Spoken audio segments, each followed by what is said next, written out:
Yes, people, what's happening? Welcome back to the channel and welcome to another live stream. With the World Cup done and dusted, club football is well and truly back at the forefront of everyone's mind. The January transfer window is coming up, packed Premier League schedule heading into the new year. And Chelsea are a team that are certainly going to be busy, whether that's signing players for the future, whether that's signing players for the now, because Graham Potter's boys are struggling a little bit at the moment. It's been a tough start to the season, sitting 8 points outside those Champions League places. It really is vital that Chelsea push on and get as close to those top four spaces as possible and ideally finish in the top four. We know that Christopher Nkunku is already joining the club next summer. That's a big deal to get done this early.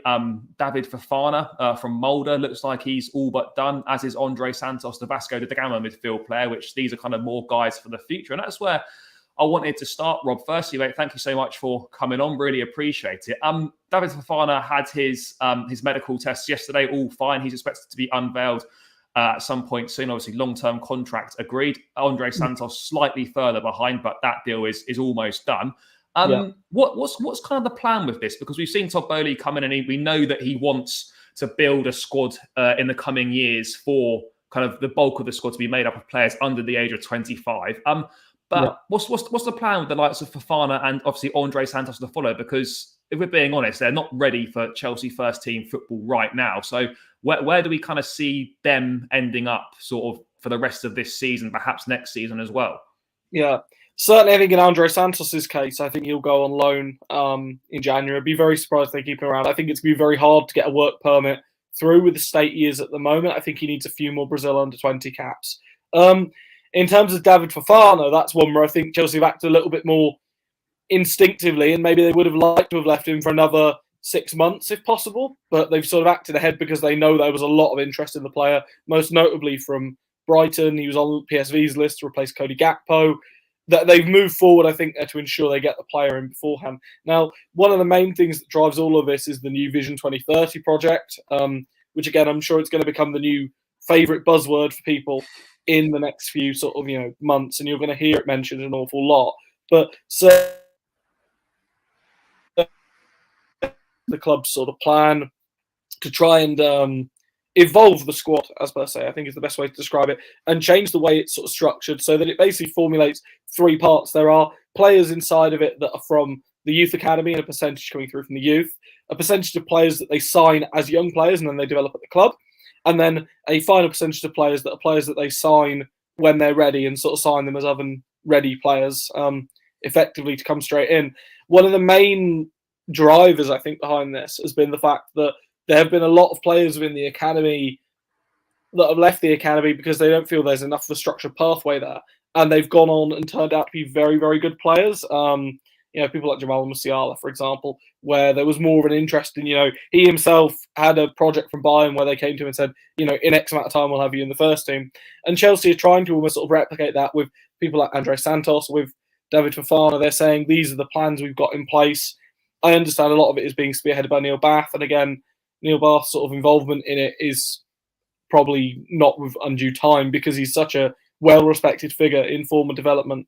I would say a bit of a caveat to it is I think at the moment there's a lot of spending happening, and I think there will be over certainly the summer window, this window, next summer, and maybe the summer after that. But I think after that, you will start to see the spend slowing down a little bit. I think there'll be more of a focus on trying to look at what we have and developing what they have. And in theory, the idea is that by buying people like Andrey Santos and Fofana now, you're paying, say, 20 million now to avoid paying 80 million in a couple of years' time. And I think Marc Cucurella was one of the prime examples of this.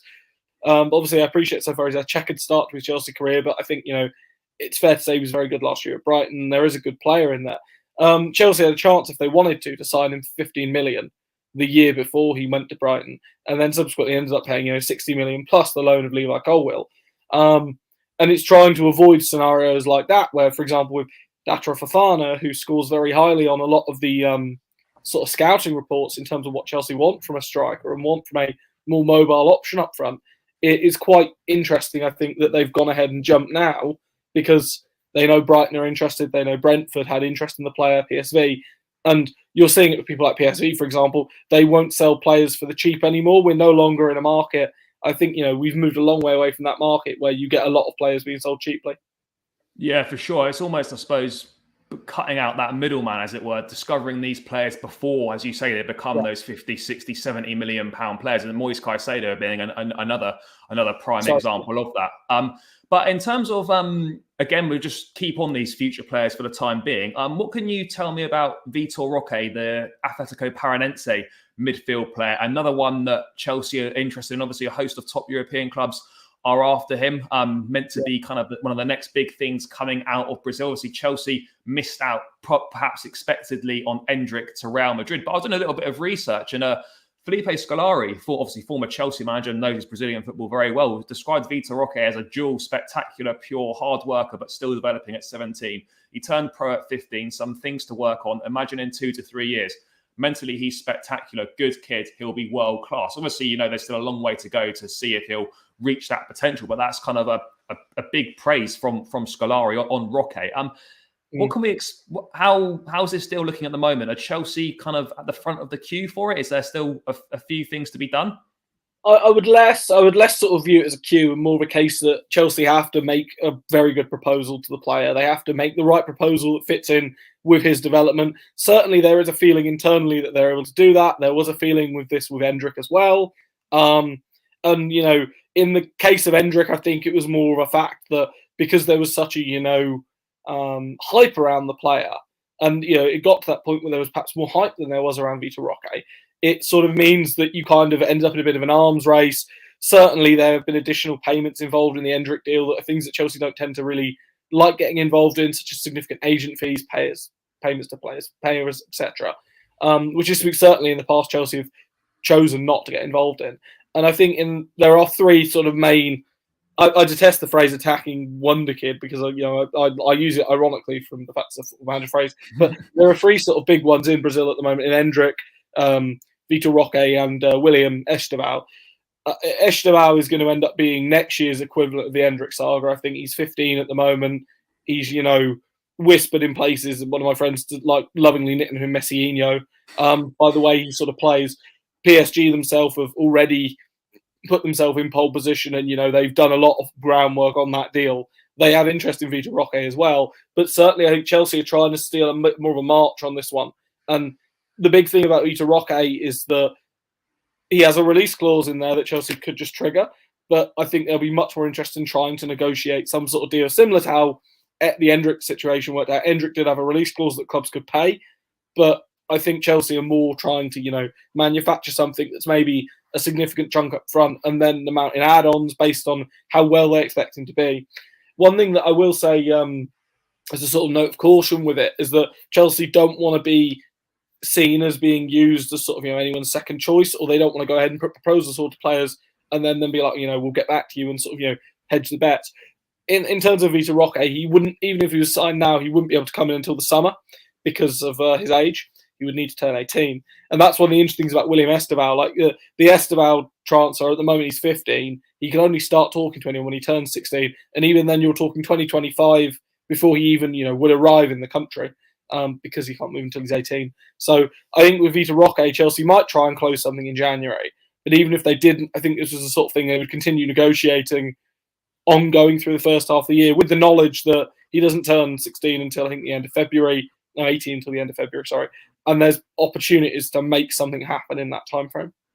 No, so I suppose definitely one to keep an eye out on. Obviously, a lot can change between kind of now and then. He's definitely obviously be one for the future. Just by the way, big up everyone in the chat. Please continue to smash the likes on the stream, on the stream. Sorry, subscribe to the channel if you haven't done so already. Rob, one about a couple of players that's coming in the chat here that are already at Chelsea. What's the positions kind of Amari Hutchinson and Chukwuemeka within the squad? Can we expect to now see them be in the first team squad for kind of the remainder of this season? We know Lewis Hall's obviously now moved buildings. He's fully fledged member of the first team squad. Is that, we know Chukwuemeka kind of, Tuchel did say when he came in, he was definitely going to feature, but he didn't really end up featuring it. So we had a couple of promising cameo appearances from the bench under Graham Potter. Now that he's kind of fit again, can we expect Hutchinson and Chukwuemeka to feature far more prominently within the first team setup? Certainly for Chukwuemeka, I think you will. He was signed as someone who was viewed as being ready to play more minutes, and indeed there was perhaps a bit of friction that he wasn't necessarily playing as many minutes at the beginning of the season as expected. He is still a very, very young player. He is still, has to build a lot of that experience. But certainly Chelsea signed Carney Chukwuemeka at the time, and they stole a march on other clubs to do it this summer because they knew next summer there was going to be a big auction. Aside, I know for a fact that Chukwuemeka was one of the names that Dortmund had on their list if they end up selling Jude, and they will sell Jude Bellingham in the summer. But one of the names they had in mind is a Bellingham replacement because they see him as a similar kind of player in terms of his stature and the way he dribbles, the way he moves with the ball. Now, Chelsea did have the main advantage with Chukwuemeka in that he is a Chelsea fan. He's very prominent. He made it very clear that was the case. And all the way through, I was sort of told with Chelsea's level of interest, going back to when he was an 18-year-old, that if Chelsea did step into the ring, they'd have an advantage in this regard. In the same way, with certain other players, for example, other clubs have had advantages because the fans do support them from a younger sort of age. Again, one of them I could use with United is, for example, Alejandro Garnacho at United, for example. He is a Manchester United fan, and that's probably helping contract talks at the moment. Certainly, I think Chukwuemeka you'll see a lot more of. I'm told Graham Potter's very, very impressed by the player, and certainly really likes him. Again, he's someone who has been on the radar of a lot of young coaches. He's well renowned for his ability and his technical prowess. In terms of Omari Hutchinson, I think the game against Aston Villa was something where they saw really what they can do, and I think it's more of a case of working out now what is best for the player. If it's best to keep him in and around the squad and have him making appearances and see how he develops, or alternatively, if he goes on loan to a Premier League club and somewhere where he's going to start week in, week out. Now, I personally would be of the mind that they should keep him around because I think he's the sort of player that's only going to get better the more and more he plays, the more and more minutes that he has. And I think he's got that fearless element about him, which I think is such an important aspect in a young attacking player. Obviously, it also depends who comes in January and who goes out. Because if, we see a couple of attackers go out in January and there's maybe not first team replacements coming in, then maybe you're seeing him pivot straight into that spot. On the other hand, if you're seeing maybe, one of them going out, but then we sign a first team attacker, then that, that pathway isn't really there. And I think the big thing is about showing that pathway. Yeah, no, 100%. Just lastly on this kind of Project 2030 thing before we move on to kind of improvements for the first team. Top Bowley definitely wants the multi-club model. The structure's in place now. Vivell, Joe Shields, Lawrence Stewart, etc. And that can kind of start to take place and formulate. It doesn't happen overnight. It's a long process to acquire the right clubs. What sort of areas can we expect Chelsea to be looking at? I know I've seen a clip, I'm sure you've probably seen it as well, of Egbadi talking about how Africa's a massively untapped potential for great players. Chelsea's looking at Brazilian youngsters as well. You suggest perhaps Brazil, Africa, France, again, is another obvious one. What areas are Chelsea looking to potentially purchase feeder clubs in? And how soon can we perhaps expect things to maybe move forward a little bit? I think Chelsea would like to have someone for the multi-club model purchased at least by the summer window, at least one club. Certainly, I think the main ones they would look at the moment would be Portugal, because then that gives you an opportunity to the Portuguese market, but also to the South American market. France is considered very popular in Europe. It's a league where there is traditionally not viewed as maybe being as physical as some of the other leagues. It's a lot more technical. There is a good chance for young players to develop. Again, people did joke about it, but a few years ago, Liga branded themselves, the League of Talents, and that is a reason why they, that's one of the aspects where they sort of, do sort of excel is developing younger players and giving younger players an opportunity. I also think you might see them maybe look, this is a bit further down the timeline, towards Oceania or sort of Asia. A, for the markets there, but B, also the fact that there's a very little clubs do a lot of, significant scouting in that area. And if you've got players of, sufficient quality, etc., coming through, then you want to be attracting that pipeline. I think we all saw, at the World Cup, for example, the strides that Japanese football has made in recent years, and compared to, say, 20 years ago when they host the World Cup and they implemented their 20-year plan. And you're now starting to see, regular Japanese internationals coming through and playing in top divisions. There's now, probably that chance of looking at those markets because, A, are they not only incredibly lucrative in that if you have, a star Japanese player, a star, Oceanic player coming in, then it could be incredibly lucrative from a marketing perspective. There are also some real gems to be found. And that's one of the big things I think about the new approach to scouting that's being taken, is that it's not only just, quite Western European centric, it's trying to actually explore the whole world. Yeah, no, 100%. I can't tell you how like refreshing it is. I mean, myself and many Chelsea fans are so grateful for what Roman's done. But in terms of this new board coming in, new owners, this new approach to signings, to scouting, to planning for the future, like it's so nice to see actually Chelsea doing business early, planning for the future, getting players in, and it like so we're not used to that. It's not really happened. That the approach in the market under the previous regime was it's very hit and miss, more miss than hit, to be honest. A lot of expensive signings just not working out at all. And hopefully that's something we're now going to start to see changing. A lot more meticulous planning and scouting going into players, not just ability, but, character, etc. as well. Because these are all really important parts. Rob, just a couple of things quickly. I mean, you definitely know more about this lad than I do. Tudor Mendel Idowu, if I pronounce that correctly. Apparently his contract's coming up soon. Do the owners and Neil Bath see how important he is? I've seen a few clips of him on Twitter. Can we expect him to get a new contract? Is he one of the bright sparks in the academy at the moment? He's very well regarded. Again, it's about showing a pathway. Academy contracts are one of those sort of situations where it tends to be very much the player needs to make the right decision for their career and the right choice. I know certainly Chelsea, from their perspective, will want to keep him. I think he's just turned 16. He may have just turned 17, so it would be looking at pro deals. So I think, when it's signing that first pro deal, it's always something that takes a little bit of time, because ultimately it's a very big step in life, and it is effectively it is their first work commitment. Effectively, it's a different style of structure. It comes with different litigations and legalities. But I certainly, from Chelsea's perspective, I understand they'd be keen to make that happen. So I think you'll probably hear progress on that. And again, it then comes down to what the player wants. And, he's made very good strides this year. I think he's started playing a bit more for the development side, which, such a young age is really impressive. So it's about showing the right pathway now.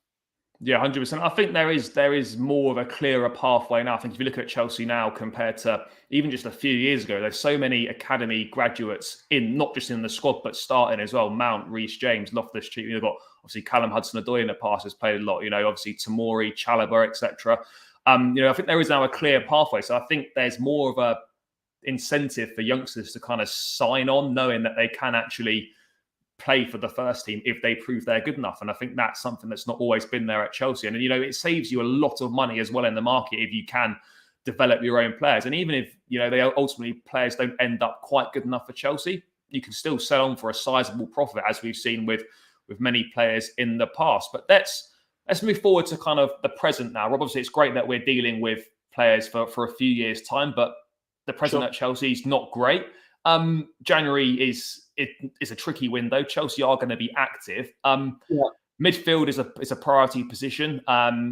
Let's start there. Obviously, I'm not expecting 2 or 3 midfielders in January. I don't think anyone is. Is it very much the sort of the theory that one midfielder now, another perhaps bigger name, Declan Rice, maybe Jude Bellingham in the summer? What can we expect sort of January-wise for midfield targets? Is Edson Alvarez, for example, someone that Chelsea could be looking to go back in for?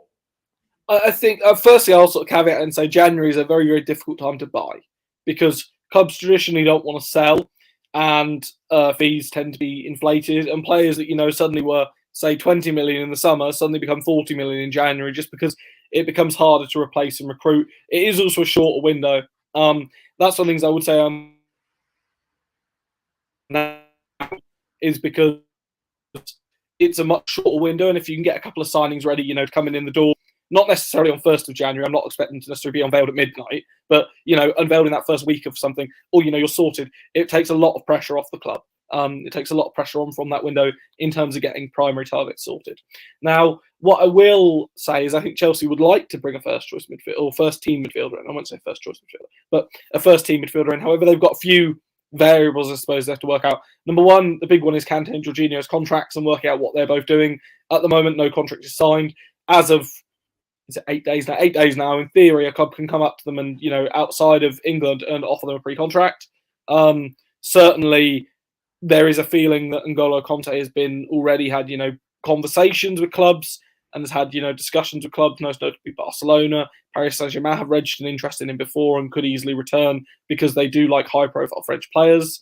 And they missed out on one of their primary objectives in that regard in the summer when Pogba went back to Juventus. Now, from Jorginho's perspective, it's a bit more interesting that Jorginho has played a bit more this season. He is regarded as being someone who is quite an elder statesman now in the dressing room. However, at the same time, there are demands and things that are being made, and there is also a feeling internally that there is a need to refresh the midfield, and they may not line up. It wouldn't surprise me if there was at least one offer made to Jorginho still. I don't necessarily know how long it would be, whether that will sort of, line up with what he wants will be interesting. And also, from a monetary point of view. But I do think that Chelsea are aware of losing the experience in that regard. They also know Azpilicueta isn't, going to go on forever. And I still do think it's possible that Real Madrid will come in for him in January. It really wouldn't surprise me if they do bid for him, considering that, again, he's viewed as a elder statesman, a very good person in the dressing room. And they're seeing an opportunity because his minutes are being, increasingly reduced at Chelsea as he gets older and older. And he's seen as someone who can bring through the next generation of talent and help develop the next generation of talent at Real Madrid and also at Chelsea, to be fair. Certainly, I would expect, if I was to say, I think it will be a case of that you're looking at a midfielder. I don't think it'll be Ismail Benacer because I think he has done what his agent, what Mino Raiola or people in the Raiola group always do, is go to a club, ask, what are they going to offer, go back to another club and say, so-and-so's offering this, so are you going to match it and we'll stay, which I think is going to be what ends up happening there. There is still an element of interest in Edson Alvarez, although again, Ajax are in aren't in any need to sell. There will be some other names on the list that are, wild card names, people haven't necessarily thought of at this moment in time. But certainly, I also think a lot of it depends on what happens with Dennis Zakaria. I think Zakaria's loan may end up being cancelled in January, especially if another midfielder comes in because he himself wants to play more minutes and wants assurances. And obviously, that hasn't really happened so far. I think that's for a variety of reasons. Again, I think the change of management certainly didn't necessarily help Dennis Zakaria. But I would say, again, I did a realistic guess of what I thought January would look like in a couple of weeks ago, and I said I think it would be Nkunku, a deal for Andrey signed up that will involve some sort of loan back or some sort of loan until the summer, and then reassess, and then a backup right back in a similar mould to Reece James, and then a midfielder who is of first team quality but is not a Declan Rice or an Enzo Fernandez or a Jude Bellingham.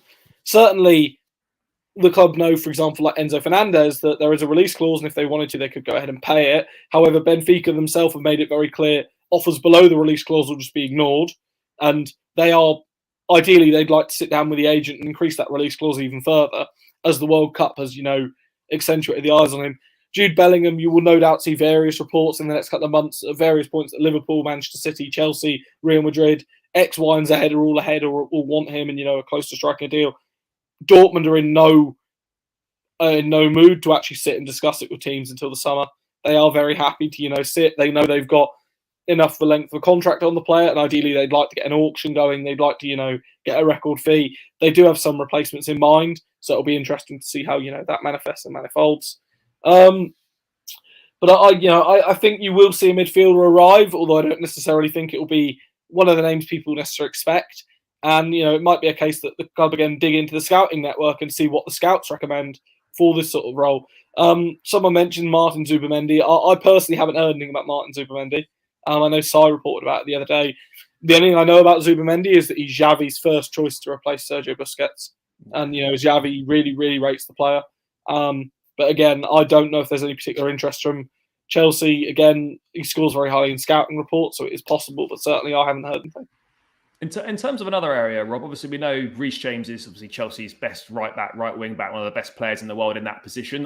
Has picked up a few injuries, unfortunately. Obviously, Chelsea play a lot of games across a lot of competitions. Mm-hmm. He's not going to be able to play every single game at the moment. Clearly, Azpilicueta is kind of the backup there, and then we've seen other players like Ruben Loftus-Cheek, etc. We're playing a three, kind of slot in that position if needed. It's obviously not an ideal situation. Are Chelsea very much looking at a backup right wing back option as let's get to the end of the season with Azpilicueta as the backup, and then we can readdress this really in the summer? Because I've not really seen, obviously you'll know better than I do, but I've kind of not seen a lot of links, particularly for January, suggesting any kind of backup right wing back, right back options. I know Chelsea were interested in Dumfries in the summer from Inter Milan. I know he had a good World Cup. They may go back and look at that again potentially. But in terms of, as far as January is concerned, Rob, with the backup right back, is that something that's, unless there's something becomes available, that's very much going to be the summer?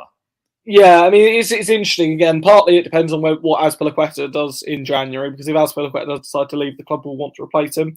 The two, I suppose, wild card to come up to think about for transfers is the fact they've got Dion Rankin, who can play right wing back. He is incredibly fast, incredibly athletic as an attacking player, and has certainly performed very well from what I understand in training recently. Has impressed Graham Potter in training, has sort of, started to kick on. I think he has himself turned 20, so he's at a point now where, you really want to be seeing them coming through if they're going to be, a genuine opportunity. Then the other, I suppose, wild card is the fact just of the buyback clause on Livramento from the summer.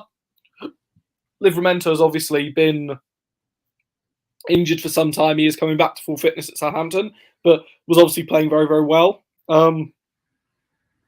Livramento left the club the first time around because they couldn't provide a sufficient pathway to him.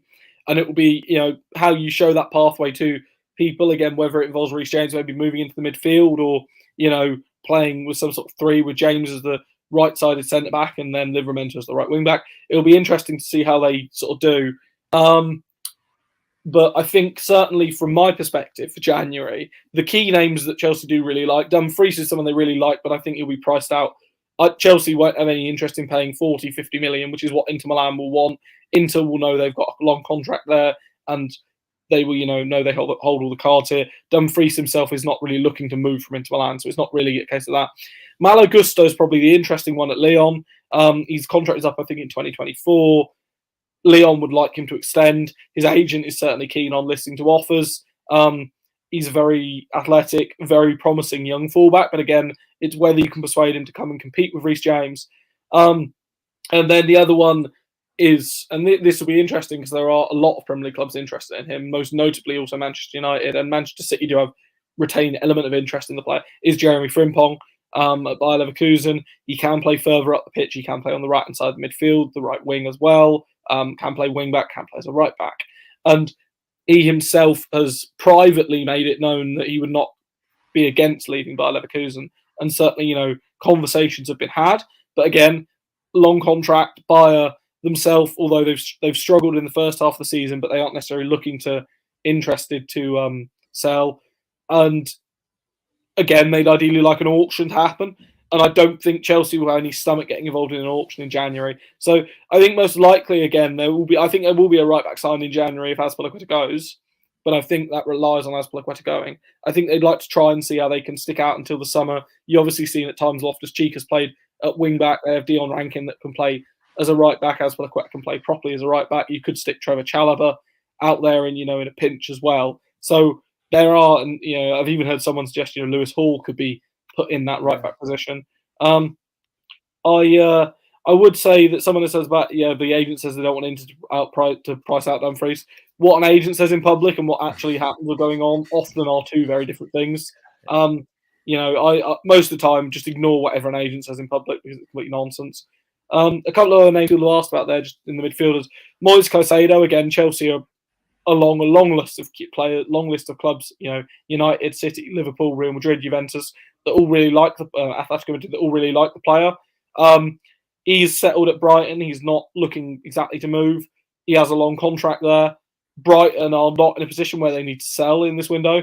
I think it's something where they would like to, wait until the summer, have another good, 6 months out of him, and then maybe, sell for 100 million, so 80 to 100 million in the summer. It's not going to be a cheap deal. It's not the sort of deal that's going to be cheap. And this is, again, why Chelsea want to try and change their way they scout, because they looked at Moise Caicedo along with Manchester United originally and decided they didn't think he was going to be ready and going to develop quick enough. And obviously they've been, proven wrong with that. Romeo Lavia, again, Lavia is someone who Chelsea have liked for a long, long time. He's on Vision 2030. They tried to recruit him several times from the academy. The big thing with Romeo Lavia that's interesting is that as soon as any club bids for him, Manchester City have an option to match any offer. And I think Chelsea, in a way, are playing poker a little bit with this because they know that Manchester City intend to bring a midfielder in the summer. If Chelsea could wait until the summer and bring in Romeo Lavia, there's a much more compelling reason for him to say come to Chelsea if Jorginho and Kante have both left than there is to go back to Manchester City, considering that they will have Rodri, Calvin Phillips, other midfielders in that sort of in the cab off the ranks. Off my head, I can't think. De Bruyne, for example, all competing for Ilkay Gundogan, all competing for midfield spots, and it's a lot more important for Lavia to get regular minutes at this moment in time. Certainly, I think it's unlikely Chelsea will again, bite the bullet and pay what Southampton are requesting in January. It's a very, very high fee. But if, they feel he's the right man and he's the man, for the next 10, 15 years, then they may go ahead and do it and just see if Manchester City are then willing to match it. Yeah, no, for sure. Let's move on to centre forward position. Obviously, Chelsea's struggling for goals this season. Mm-hmm. Goals have been a problem for a while now. Armando Broja, obviously fresh off of signing a 6-year contract, so at least he's got kind of that job security in terms of staying at the club, part of the plans, part of that Vision 2030 as well. Unfortunate ACL injury out for the rest of the season. Chelsea kind of now reluctantly are going to have to go and find themselves a forward in January to compensate for him being out. Now, again, a loan could be preferential for Chelsea in this situation. Of course, if the right player came along and the price was right, it could obviously go permanently. I'm not expecting any big names like Leao or João Felix or whatever like that. But do you think that Youssoufa Moukoko from Borussia Dortmund is probably the most likely to come in that centre forward position in January? Or are there any other names that are up on the list? I don't necessarily know about likely. Again, what I would say is like Datro Fofana coming in. I think they'll want to see what Fofana can do before they make a decision on whether they, loan him back out or what they do with him for the next 6 months. Again, an analyst friend of mine has said he's very raw, but he's very, very fast, and he's the sort of player that in the Premier League, in their words, could cause problems just by how quick he is and the fact that he has, an interesting build for a striker. He's quite tall, but he's also extremely sort of quick. Now, in terms of Moukoko, it's one where Dortmund have tried to get the deal sort of sorted for a long, long time. They've put various contract offers through to the player. He himself has developed quite a lot in the last sort of 12 months after a little period where he stuttered due to injuries. And effectively what sort of happened is that Dortmund are now running out of time, really, because they need to make a sufficient offer to him. Now, he is settled in Germany and he does have a very good relationship with the Dortmund manager, which again was partly why Dortmund changed managers, because they wanted to get someone back in who they thought was going to have good links and agreements with the young players and agree well with them. Now, Moukoko's agent would like him to move. Like, he doesn't have any preference on where he goes, but he would like him to move just because he can collect, significant earnings on it, shall we say. And before the summer, when they start capping deals, a lot of, you may see a lot of younger players moving in this window as a result. Now, what I will say with Moukoko, I still think Moukoko will end up staying at Borussia Dortmund. There are stories to say they've made a contract offer. I think, again, Chelsea and other clubs, Liverpool, Real Madrid, Manchester City, Arsenal, he's spoken to a lot of different agents. I have a feeling a lot of them are just being used to, get numbers and then go back to Dortmund and say what it is. Now, if this contract isn't signed, I think Chelsea will push quite hard because they do really like the player. Again, he's one of the high names on Vision 2030 and he's very, very well regarded. But again, I find it very hard to see him leaving Dortmund in this January window. If he does, I think Chelsea will want to be right up there in, the auction again. Although, again, they won't want to get into, some contracted situation where they pay a huge, huge amount for someone who's out of contract in, say, 6 months, rather than maybe hedge their bets and see what they can do in 6 months. Yeah, no, for sure. I mean, Rob, I can't not ask about this. I don't know how. I think it's probably far less likely, but name always pops up. Cristiano Ronaldo. We know Todd Bowley was obviously interested. I don't think doing the summer. No chance now. That was very much summer or I think it was very much in the summer. Graham Potter's made it very, very clear he's not interested in the player. I think you will end up at Al Nassr. He's been offered around, all of the European clubs for a significant period of time now, and I go back to including the summer in that because it became very, very clear his long-term situation was not at Manchester United. No one has bitten then. I don't think the World Cup has helped his cause at all. I don't think, the way he left Manchester United has helped his cause at all. And to be honest, I think, this offer he has from Al Nassr, I think that will likely be the only one that comes on.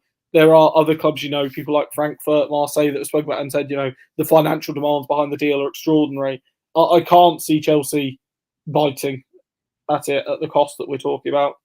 Yeah, I don't think it's probably worth a disruption to the dressing room it brings anymore at this point, which is a great shame for a great player. But he's at that stage of career now where actually beforehand the hassle was worth it, but the performances on the pitch now aren't actually worth it either. So yeah, I think it's one to stay well clear of. I just wanted to round out a couple of just loose ends on a very few topics before we finish up, mate.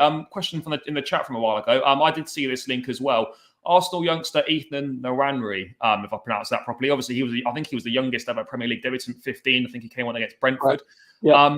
Chelsea potentially interested in him. Is that something that we can see happening? What have you got any news on that at all? Is that likely at all, do you think? Ethan Nowhere is an interesting one in that Arsenal fast-tracked him somewhat in that they know the talent is there, but they also know the contract, I think, is up in the summer. Again, Chelsea is seeing a bit of an opportunity. A few clubs are seeing opportunities. There are German clubs that are coming to him and saying, come along and we will, put you straight in the first team and give you minutes. Again, it's all about Arsenal showing the pathway. I would be surprised if he ends up at Chelsea. I wouldn't actually be surprised if he lose Arsenal, but I would be surprised if he ends up at Chelsea just purely because the amount of competition there is in that position and the amount of other young names. You've already got Cassidy, you've got Andrey Santos, you've got Lewis Hall, Xavi Simons, Ben Elliott, for example, all of them in that role that Nweri plays. Charlie Webster as well. It's not as if it's a case that there's, a clear pathway for him. Again, he might feel the grass is greener on the other side of London. A lot of players have, and a lot of players have found success with it. But I think I would be surprised if he leaves Arsenal. I think they would probably come to some sort of agreement. Yeah, for sure. I just wanted to quickly touch on the goalkeeping situation. Not something that's going to be addressed in January, but I've seen reports. I'm sure you've seen them as well. Is it true that Edouard Mendy did reject a 6-year contract offer from Chelsea? Certainly, from everything I've been told, no. But again, the journalist in question is quite a good journalist, so I have no reason really to doubt his information. Certainly, I haven't heard anything of that, that nature. I certainly know he has rejected at least one offer, which happened, back in the summer. It's difficult because Mendy obviously had a very, very good first year. Talks then began, and obviously things stuttered. Then there's now been a change in ownership. There's been the resurgence of Kepa in the last couple of months. Mendy's own form has struggled. He's had injuries as well. So it's sort of hard. I think Chelsea is sort of stuck in a bit of limbo with these goalkeeping situation in that in the summer, realistically, I think one of, if not both of Mendy and Kepa are both going to leave. I think Chelsea do want a new first choice goalkeeper in. I think it will be a big thing for the next couple of months to work out exactly who that's going to be. Yeah, no, for sure. For me, obviously they know more about business than I do, but to offer like a 30-year-old goalkeeper who's not in good form a 6-year contract wouldn't really make sense at that age. But I don't know. Obviously, perhaps not true. I would say that someone said to me, and I did spend some time researching this. It's a very apparently American way of offering contracts, of offering quite long contracts on, lower salaries with higher performance-related bonuses, and a lot more focused on that. So that if they perform, you pay more out to them, but also you're getting, more back, and then you also tie them in, and you sort of tie that value in as well. Yeah, no, for sure. Just lastly, mate, one player that I've not asked about that's appeared a few times in the chat. What can you tell me about Rafael Leao? Obviously, I've seen things that say Chelsea, have been Todd Bowley, etc., met with him out in, not him personally, but his representatives were out in Qatar. Apparently, a 70 million euros offer was rejected. Not sure if that's true or not. Milan obviously wanting that 150 million euro release clause, out of contract in 24. Not sure he's going to sign a new contract or not. I'm not suggesting this is going to happen in January by any means, but how do you see this unfolding? Is this kind of more ploys to get him a better deal at Milan? He's going to end up signing there, or do you think there's a genuine chance that in the summer he could come to Chelsea? I think there is a genuine chance. Certainly, I think if they wanted to get him signed up at Milan. Milan wanted to start talks with him back at the beginning of last summer, and they've still, not really progressed too much further. His agent says, he's happy in Milan. Paolo Maldini says he's happy with him, but obviously nothing really, no one has come round and, got round the table and negotiated it. Certainly one thing Milan are having to deal with is that a lot of players want wage rises and a lot of players are looking for new contracts and increased wages. And when you do that, obviously you have to, certain players inevitably, if you give them wage rises, then you get so close to the win when it comes to FFP.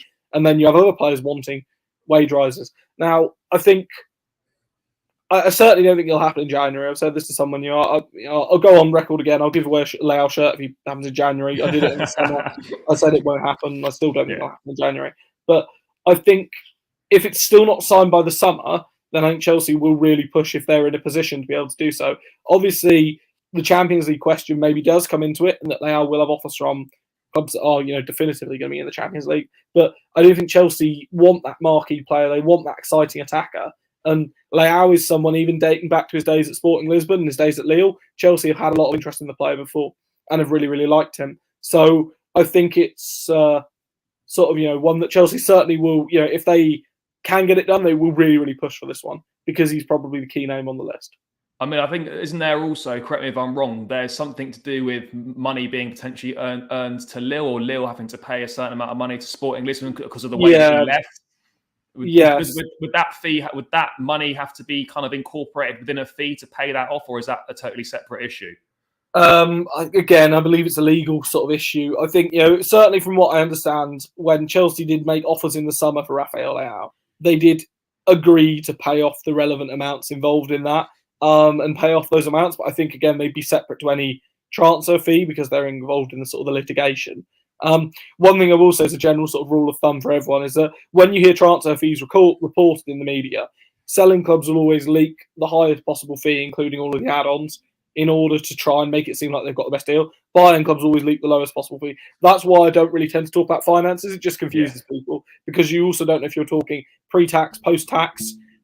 Is that including agent fees? Is that not including agent fees? There was one transfer fee reported in the summer, not for Chelsea, but for another club, for example, where the transfer fee in question was lower than the actual agent fee it took to take the player there because of the amount of money involved in the deal. And that, is the sort of, that's why I tend to just steer clear of finances. No, 100%. I mean, that seems like a good point to round out. Rob, thanks so much for your time, mate. Guys, thank you for getting involved in the chat. Appreciate all your comments. Please make sure you smash the likes on the stream on your way out. Please subscribe to the channel as well if you haven't done so already. And make sure you follow Rob on Twitter as well for loads of great footballing updates. Really knows his stuff. Rob, thanks for your time. As I said, guys, I'll catch you again probably tomorrow with a preview for the Bournemouth game. So until then, take care, enjoy the rest of your day, and catch you again soon.